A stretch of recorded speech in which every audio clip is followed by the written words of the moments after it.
Hey everyone, welcome back to the channel. My name is John and this is your Modern Tech Breakdown. Today I'm taking a look at an eyebrow raising story from the New York Times that OpenAI was hacked last year.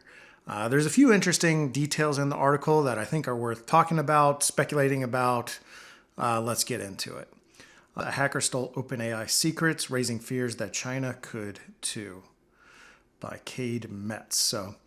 Early last year, a hacker gained access to the internal messaging systems of OpenAI, the maker of ChatGPT, and stole details about the design of the company's AI technologies. The hacker lifted details from discussions in an online forum where employees talked about OpenAI's latest technologies, according to two people familiar with the incident, but did not get into the systems where the company houses and builds its artificial intelligence. So OpenAI internal collaboration systems were hacked. The article terms it as, quote, internal messaging systems, also calls it an online forum.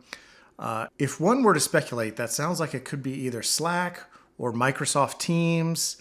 Maybe there's something else, but those are pretty common tools that kind of fit that description. What is interesting is typically in companies of this size, they use single sign-on technology. So presumably if Microsoft Teams or Slack were hacked, they would also have access to other systems.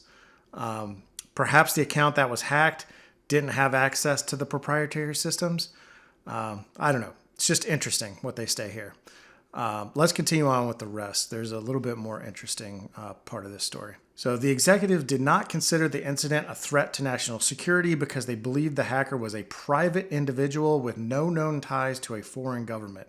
The company did not inform the FBI or anyone else in law enforcement. So OpenAI believed that the attacker to be an individual with no foreign government ties. If they can believe that, they must know who the person is. How else could they rule out a foreign government? Also, if OpenAI knew who the person was, how did they do a background check on this person to know that they weren't involved with a foreign country? One way for that to happen is if the attacker was a former employee. I wonder if someone was let go from OpenAI and they somehow regained their system access.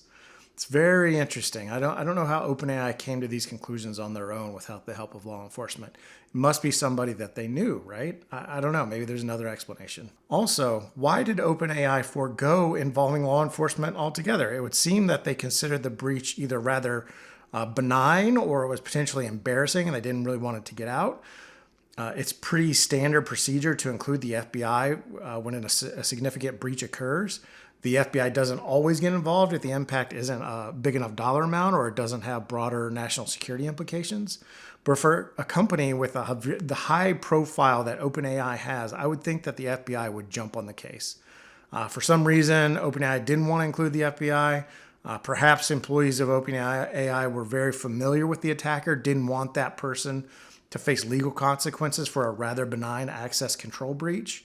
Perhaps the method of attack was embarrassing. Maybe an executive clicked on a phishing link. I don't know. I'm sure there's several other possibilities that could line up with the facts reported here, but this is what comes to mind for me. Lastly, I'll mention that you may remember a few months ago that OpenAI's deal structure that they make with content owners leaked to Adweek. The leak contained the outlines of terms and how OpenAI calculates payments and provides links back to original sources. I wonder if that link is related to this hack. Someone that works with contracts would likely not have access to OpenAI's core technical proprietary code, so maybe this was the former employee that breached the system. Who knows, but I find it all very interesting, and it's coming out, a year after or so it happened, so it's very interesting. But to wrap up, this article goes on in a variety of other ancillary facts about OpenAI, but nothing too groundbreaking, so I'll leave it there for now. But as always, thanks for watching. Please like, comment, subscribe, and I'll catch you next time.